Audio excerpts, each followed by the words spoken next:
Welcome back to Tech Vets, the podcast, and today we're joined by Steve, who has an exceptional story, and he probably has one of the most coveted jobs in tech. Steve, welcome, and can you tell us what your job is? That is so awesome. Yeah, hi Meredith, thanks for having me. I am the head of InfoSec for the Mercedes-AMG Petronas Formula One team, which is quite a mouthful. I only have to say the full title once, but yeah, that's what I do now day to day. So what does your day-to-day job involve? Well, it's a very, I think, standard sort of InfoSec leadership role, but it's all about securing the Formula One team, making sure our information is kept confidential. Obviously, we have a lot of sensitive intellectual property about our car design and the technologies that we use, and also ensuring we have great availability because we depend on IT very heavily for car performance. So we're recording this on a Thursday. Tomorrow, Friday, we're on track in Silverstone for the British Grand Prix. So there's a lot of work going on today to ensure we're all ready and prepared for that. So we have a great weekend and hopefully a great result as well. So it's a busy role. It's very varied. I get very privileged access to the team to understand what's happening day to day and longer term strategically with the Mercedes team and also work with some fantastic people as well. So yeah, I'm very, very lucky. It's a good role. Well, you say lucky, but there's been quite a significant amount of study and effort that's gone into getting you where you are today. And for those people that are listening, they're probably waiting for the military angle. So spill the beans and tell us about your dark history. Yeah, dark history, that sounds exciting. I wish it was that exciting. Well, it all probably started back when I was probably around 9 or 10, and I'm willing to admit publicly that I wanted to be a fighter pilot. So I wanted to join the Air Force, for better or worse. And I remember a few years later going down to a recruitment office. I must have been about 12 or 13 just to, get some information about what I need to do. And they said, well, join the Air Cadets. So I ended up in joining 211 Squadron Training Corps down in Newbury, which is a fantastic unit. And there's some brilliant instructors there. And I met some great people. But all those folks on that journey said to me, oh, you want to be a fighter pilot? No, you don't. You want to be a Royal Marine. That's the cool thing. And he was a bit older than me, so I kind of believed him and then switched target to want to be a Marine Commando. And I always knew I wanted to have certainly hopefully a career in the military or work in the military. And I figured that a really good place to start would be doing some of the hardest basic training you can do. And that's why the Marines really appealed to me. And I was aiming maybe to do A-levels and university wasn't really a thing. My school, people went on to do when I was, in my teens and doing my GCSEs. So I did my GCSEs, still very focused on joining the Marines. I notionally thought I'd try and do my A-levels and maybe try and join as an officer, but started my AS levels, so the first year of that journey. And it wasn't for me when I did my Central Royal Marine course. This is going back to 2006, 2007. Did the PRMC, passed, got loaded onto recruit training at Lympstone and did that for a bit. So how long were you in the Marines?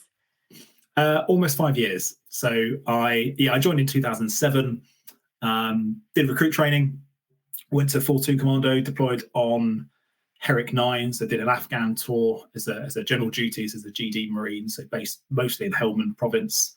And that was an experience which is bittersweet. I kind of, everyone joins to do ops, and it's what folks join certainly the Marines to go do. And then for me, I think when you do it and realise the maybe the really harsh realities of that kind of work, it becomes maybe less appealing. Not to everybody, but to me, it was good to see it firsthand. Did a Norway trip as well when I was at 4-2, and then after my Afghan tour, I specialised in intelligence. So in the Marines, there's all these little branches, and I went into the intelligence one, so did an intelligence fundamentals course. I went up to a job in Townsley Naval Base with the Fleet Protection Group doing mostly counter-terrorism work, or counter-terrorism intelligence, and also a little bit of counter-piracy as well. So we got to deploy into the Somali Basin on a Royal Fleet Auxiliary ship with a team of Marines hunting pirates. And we caught a few of them, and I got to question them as well, which was looking back, was actually quite surreal. Chatting. I had an interpreter and just chatting to these pirates about why they're pirates and and what their life plan was. So I really enjoyed my time in the Corps, made loads of friends, learned a great deal. And so I'm 37 now. I'm glad I did it when I was a lot younger. I definitely don't have the mindset or the physique to do all of that now. So hats off to those folks that are still serving and day in, day out, cracking hard fizz and being legends as they were. Very humble, very modest. So what made you decide to not be a legend anymore? How did you go from working at Faslane in the intelligence side to, I mean, to going into where you are today? Because you haven't just jumped straight into Mercedes. What changed in your head which made you think, okay, I've done the military now, what's next? Sure. Well, I'm still a legend, obviously. Very humble as well. Still got the humility. Well, when I was it's a good question actually. I think it was when I was in Afghanistan. I was working with the intelligence officer of the unit that I was with. He was a bootnet captain, and we were talking about the future and kind of like career options. And he had done a war studies degree at King's College London, and it's a bit similar actually. Now I think about it, I'm very very naive. I just do what people tell me. A bit similar to that experience when I was in the Air Cadets, when the guy said you should be a Marine. Well, this Marine said I should go and do this degree. So I was like, oh, all right, then I'll figure that out. So got in contact with King's College London, the university, and started exploring what that would look like. And the more I learned, the more kind of appealing it became that this academic study, this degree thing that not many people from my school went to do. None of my family went to uni and got degrees. Felt more like a challenge. It's similar but different to Marine training. Marine training is really tough, and it's lots of folks do it for the challenge. I kind of looked at academia as the next thing that I thought I'd never be able to do, but wanted to explore. So switched to university. They said, well, you've not got any A levels, but if you do a bit of open university study, pass a few courses with them, we'll make you an offer. Luckily at Faslane, I didn't have that many deployments, so had the time to get stuck in some books and write some essays. I did a open university course. It wasn't a full degree. It was like a term or a term plus of a degree in the humanities. Passed that. They made me an offer, put my chit in, so resigned from the Corps. And then it must have been September 2011, around then, I left and appeared in London in university halls with a bunch of 18-year-olds to do my undergraduate degree. So did that for 3 years. I really enjoyed it. Great experience, learned a lot. War studies it's a lovely segue from the military, particularly full-time study, because you're very independent, I think, once you've left the military. I certainly was, and I had a lot more freedom then, but I wasn't jumping straight into the workplace. And during my time at King's, I did a bunch of internships, a bunch of the think tanks in London, the Royal United Services Institute, the International Institute for Strategic Studies. There's a political risk company as well I was able to intern for. I also jumped across the reservists. So at the time, in the RMR, Royal Marines Reserve, there was no intelligence branch. So if you wanted to do intelligence in the Naval Reserve, you had to go and be a sailor. So again, I'm happy to admit publicly that I became a sailor. I joined the Royal Navy properly and became, I think, an able seaman. I don't remember the rank, to be honest. And through that, a great little unit based out of Chicksands that do Naval Reserve intelligence work. And through that, I was able to get part-time work whilst being a student in London for MOD and a couple of other agencies as well, supporting the London Olympics, which was phenomenal. So I had a great 3 years, loads of experience, got a great degree out of it, and learned a lot about sort of different organisations, think tanks, political risk, and also MOD and the civil service at the same time. And part of that was really, and I think this is a great Marine quality, it's just being a bit necky. And by that, let me explain that in a bit more detail, is I knew a few people that worked in these organisations, so MOD Defence Intelligence, for example, and I got on really well with the folks at the reserve unit, and they basically said, look, if you can find work, we can probably fund it for you. So I just call people up that I knew and say, hey, I can come work for you for free for you as part of my reservist work. That's it. And it worked every time. And I got to do some awesome jobs whilst also being a full-time student. It was actually looking back again, it was a bit surreal. It was a fun time. Wow. And when you told the other, your cohort in the Marines that you were leaving, this is what you were going to do, what did they say to you? So at the time I worked, it was mostly with my job in Faslane was partly with the Marines, partly with the Navy. The guy I worked for at the time was a lieutenant commander. I think he's now a captain. Was massively supportive and couldn't have done more to encourage me and sort of let me realise that I could go that route. And then the rest of my cohort or my peers, I think the Marines might be quite unique, where there are in the other ranks lots of graduates. There's sort of folks that are in their early 20s when they join the Marines after university as Marines. You know, they don't go their commission route. So yeah, on the whole, very supportive. I don't remember anybody who thought it was a different route to go. I think probably partly the Corps was pleased that I had a plan. I think there's an anxiety, rightly so, when young Marines want to leave, what they're going to go do. And at that time, I mentioned piracy earlier. Counter-piracy was a big thing, and there was, particularly the unit I was in, all these stories. The Marines love these dits, if you call them, these little stories that people do. These stories like, oh yeah, so-and-so left, and they're now doing counter-piracy, and they're getting £1,000 a day guarding ships.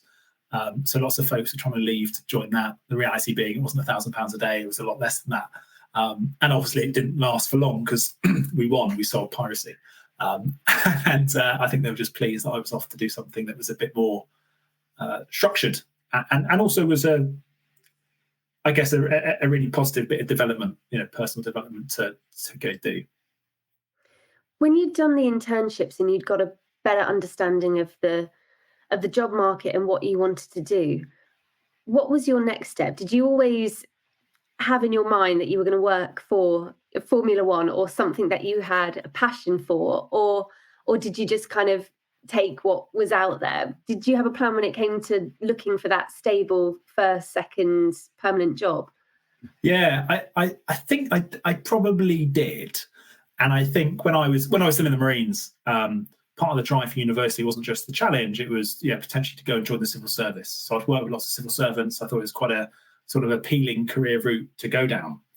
And to do that, to do that at the level I wanted, I needed the degree. So I thought, right, I'll go do university, get those experience, apply for civil service, and we'll take it from there.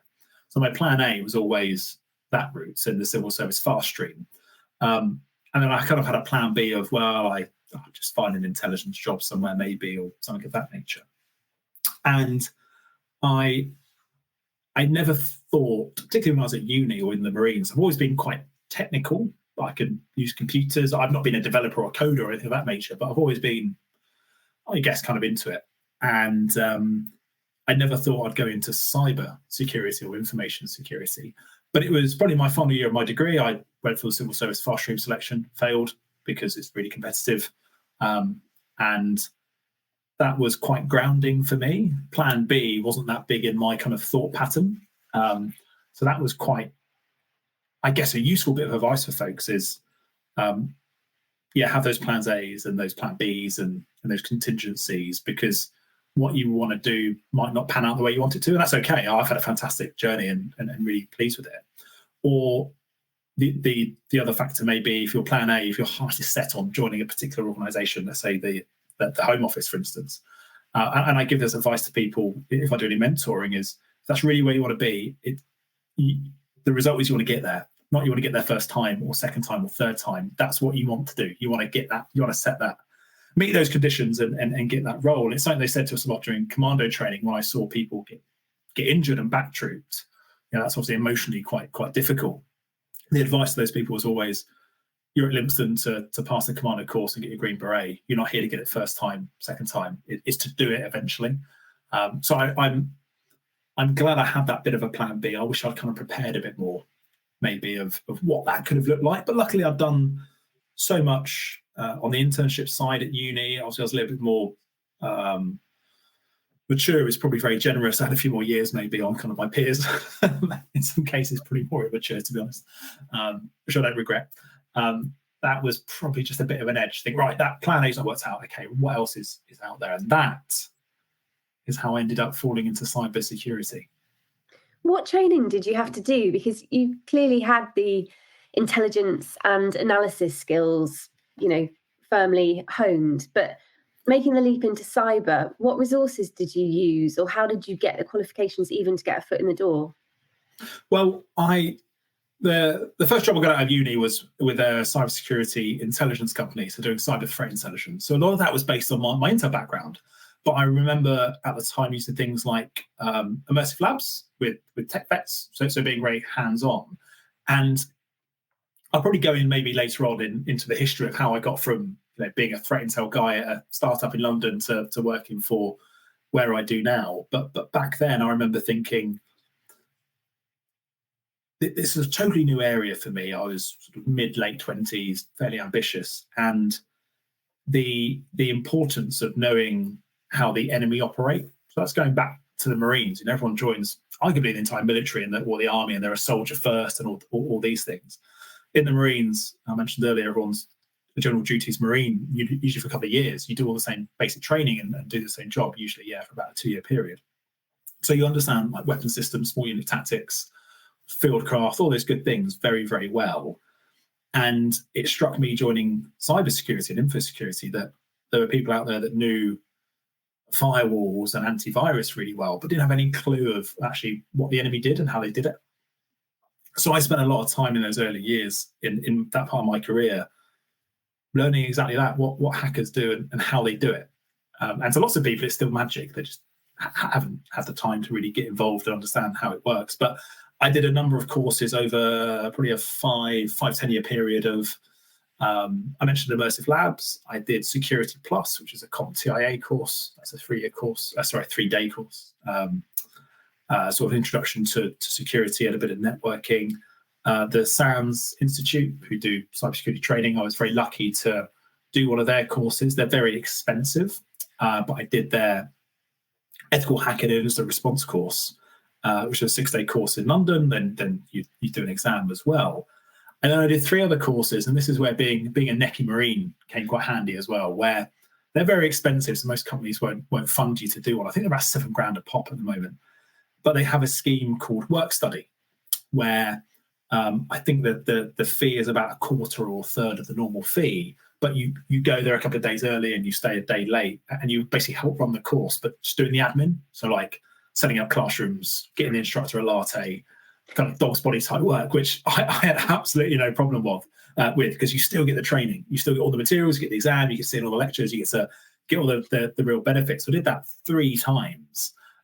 Even when I was in relative senior security leadership roles, sort of going back and doing forensics courses, and I did a bit of incident analysis and web application pen testing training with them. But a week out of the office, but kind of being the instructor's lackey, I had no problem with that.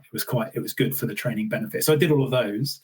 In addition, I did a course called OSCP, so the Offensive Security Certified Professional, which was probably the most intense course I did. It took me about 2 years. It's all self-study, and that's all about pen testing. And the exam at the end is you do a real pen test of 5 machines. You've got 24 hours to break into them, and you write a report about it. And that took me a couple of attempts to pass. But again, learn a huge amount on that journey, and really enjoyed the OSCP. I also did my CISSP or CISSP. So that's a sort of foundational security leadership qualification at the moment. Self-studied it, just read the book and went into the exam. Took me a few months to be ready for it. And then lastly, and honestly, I think I'm never going to do any more studying, even though it's really important in security. I'm just so tired. Is I did a master's degree in systems and software security at the University of Oxford.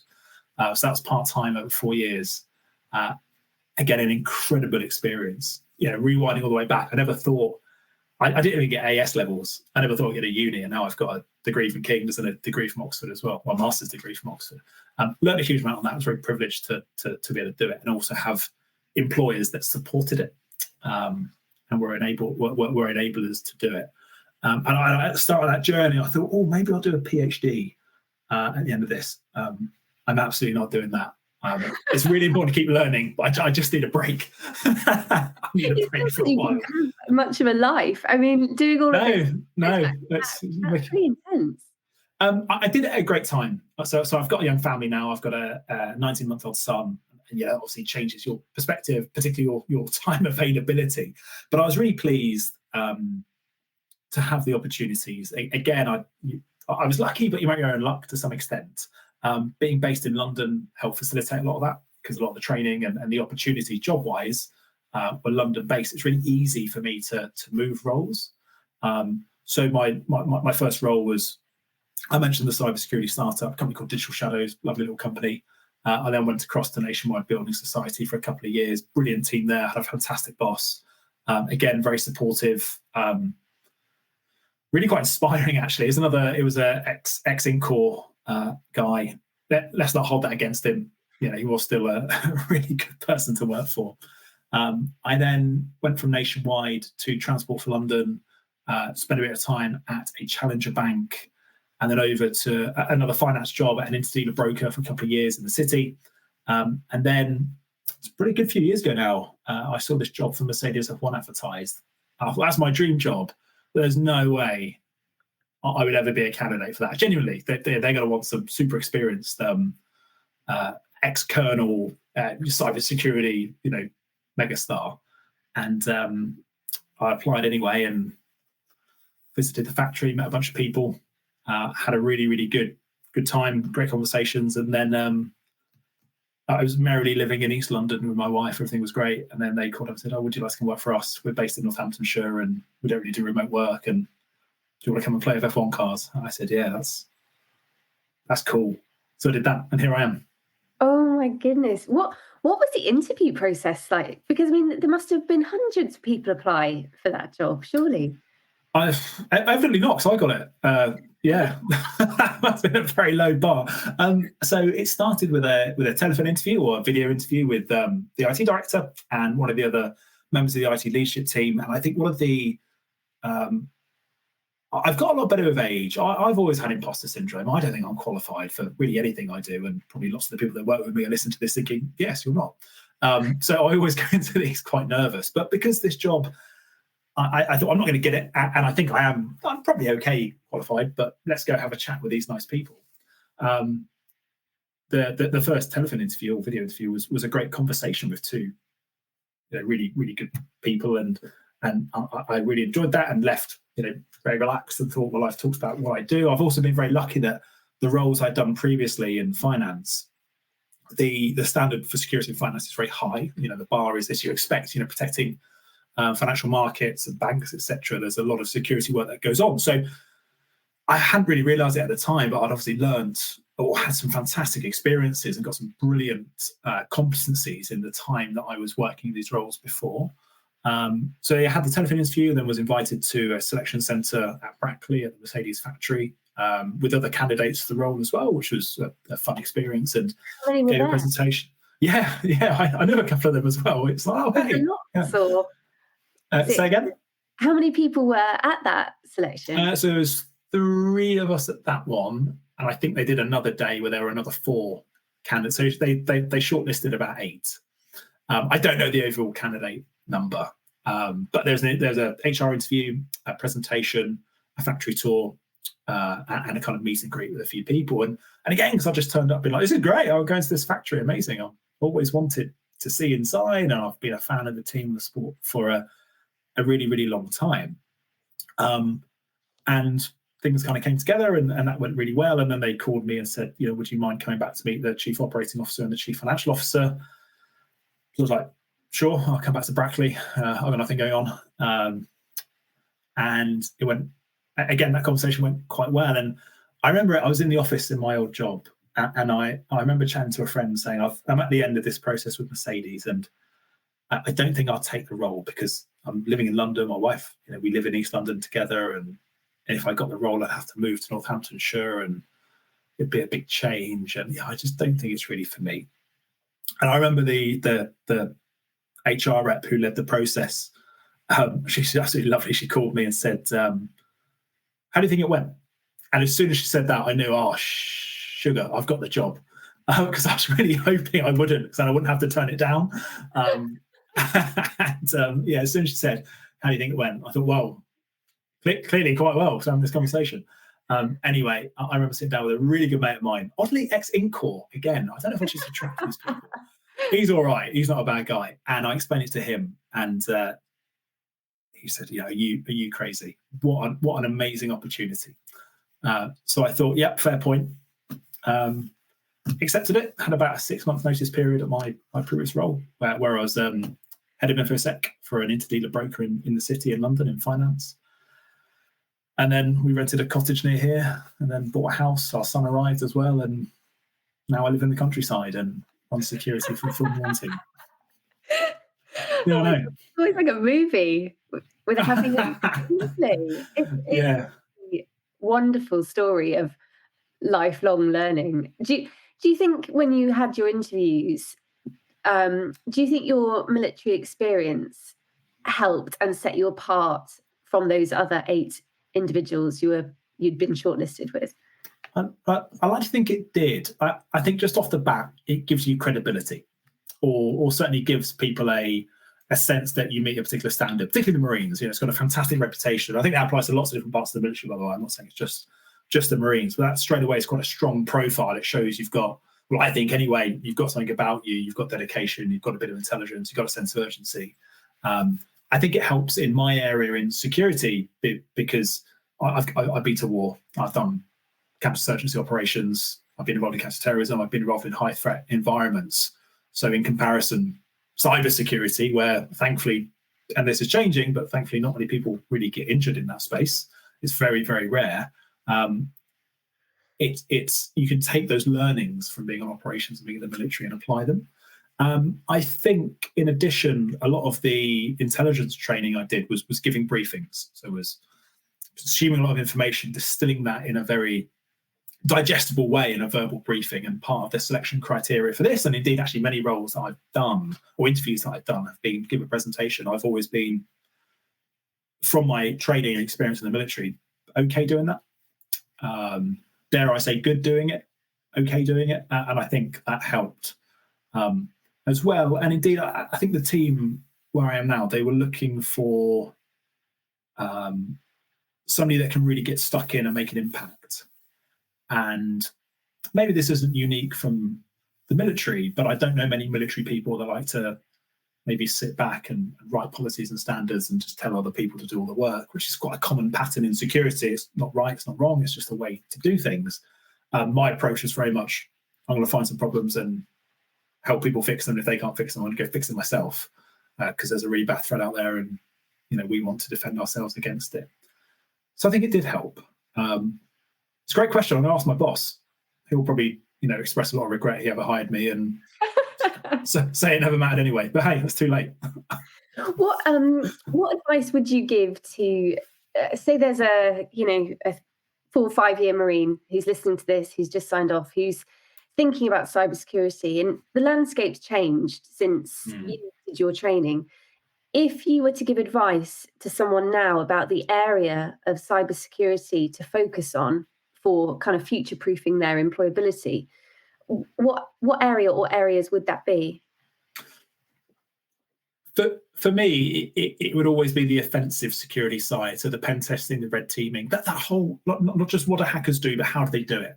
How can you get some sort of technical fluency and understanding that when somebody talks to you about a buffer overflow or a secret injection or a DDoS or whatever it may be, those terms aren't just some fluffy magic you don't understand. You understand the technical nuts and bolts of how they work. And it sounds, I remember thinking years ago, I would never understand that stuff. That is far too complicated. Once you get stuck into it, it's not actually that bad. And I think maybe the military mindset speaks to that, where we're always learning new things. We're always training in the military, learning new weapon systems, new tactics, whatever it may be. A lot of this technical stuff, to me, it's exactly the same. It just needs to be broken down and digested and understood. So I'd really recommend anyone thinking of getting into this or starting to think about a plan of how they would. Learning what hackers do, how they do it, is indispensable, I would suggest, because it's the only reason I exist in this role is because there's a lot of nasty hackers out there that want to do bad things. The thing I think, this is again massive humility, the thing that's given me the edge is I have a pretty good understanding of what those things are, and I also have a good understanding of how we can stop them happening. And those two things combined is really, really powerful. I still meet so many people in security that don't benefit from that knowledge. And they're not necessarily their fault. They've just not had either the training or they've taken the time to really get stuck in and understand it. That's some really good advice. And kind of as we wrap up this this interview, I'm really keen to find out what has been the highlight of your career with Mercedes so far? What's been the thing where you've looked back and gone, I'm so glad I accepted this job? There's loads. I've had a few interactions with brief interactions with Toto Wolff, Lewis Hamilton, George Russell as well, which is really cool. In my time here, I've had a couple of race wins, including last weekend. So on Sunday last week, we won the Austrian Grand Prix, which is phenomenal, and the team is incredible for sharing in a lot of that. So, for instance, we have after every race a debrief. We have this last facility, our factory called the race bays, where we actually assemble the cars. It holds the entire team, and after every race, the team assemble there and get a debrief on how the race went and learn sort of what was good, what was bad, and if we win, we all get champagne and there's special T-shirts we wear about winning. And obviously, the mood in the factory is very elevated. It's usually pretty good anyway, and being part of that is really quite wonderful. And then on Tuesday, George Russell did a Q&A for us about the win and how the race went, and answered a bunch of interesting questions. So having that kind of access and visibility, I think quite quickly you kind of forget how privileged it is, and having the understanding of what's happening in the team. So those kind of race wins, those highs are brilliant. In addition, though, for those that know F1, Mercedes has been dominant for a long time. And the really astute people will realise I joined the team and they became not so good. That is a coincidence. People highlight that to me all the time. I love being part of that recovery, and seeing the drive and the commitment from everybody that I work with, to bring the team back to winning races, and then it won't take long winning championships again. There's lots of teams have won in F1, and arguably some teams have been dominant for a long time, but there's very few teams that dominate like we did, lose it, and then get it back again very quickly. And that's where we are at the moment. We're getting it back, and we can see that in the performance and how we're getting on this year. So that being part of all of that is a massive, massive privilege. I'm a very, very lucky guy. It does sound like the dream job, and I imagine. I mean, where do you go from here? Because I guess you can keep learning because the threats are always going to change and the technology is going to change, so new threats will emerge. So, do you see yourself continuing learning new things and kind of spearheading the change? Not necessarily spearheading the change, but driving forward the cybersecurity technology within Mercedes in the future? Yeah, it's a long-term gig for me. There's lots of work to do. It takes time in all organizations to make the kind of progress that we need, because these are complex problems that require lots of investment in people. And we're absolutely on that journey, but it's not a kind of quick 2-year solve the problem and move on. So yeah, it's a long-term play for me. I'm glad I've landed where I have and work with the people that I do, because they make that kind of commitment much, much easier. And then after that, who knows? I think I don't know. I can't think that far forward. I think just where I am in life as well, personally, priorities have shifted a bit from maybe when I was mid-20s, where actually having a great job and working with good people and being able to be home at a decent time every night to help put my son to bed is really good. So yeah, I'm happy where I am for now, I think. Yeah, don't know what's next. Ask me again in a few years. Well, we'll definitely have to catch up in a few years. And I think for people that are listening, and if they want to pick your brains, what's the best way to get in touch with you? So I'm on LinkedIn, Stephen Townsley. You'll be able to search me and find me. I share quite a lot of content on there as well. So I'm always posting or writing articles about cybersecurity issues and kind of sharing my perspective on those. But if you try and add me, you should be able to send me a message. I'm more than happy to have a bit of back and forth and talk about sort of my journey and the journey they're on, and share any advice I can. That's brilliant. Thank you. And for anyone who's listening who wants to find out more about some of the courses that Steve mentioned, like CompTIA, the SANS Institute, ethical hacking, or immersive labs, those courses are available through TechVets for free if you're a veteran or a service leaver, or if you're a Forces family. So if you're listening and interested in finding out a bit more about those courses, you can talk to Colin and Rachel, and just head over to the TechVets website, which is www.techvets.co, and register as a member, and you'll unlock so many training opportunities. You'll almost not know where to start. But I think, Steve, you've outlined your journey, and I think if someone followed those steps, they wouldn't be in too bad of a place to start looking at cybersecurity jobs. Yeah, they should be all right. Yeah, they'll be in a good place. Brilliant. Well, thank you so much for joining me today. That's been a fascinating interview, and I think there's lots of good advice for people who are looking to follow in your footsteps, or probably nip at your heels to take your job at Mercedes. Bring it on. Let's go.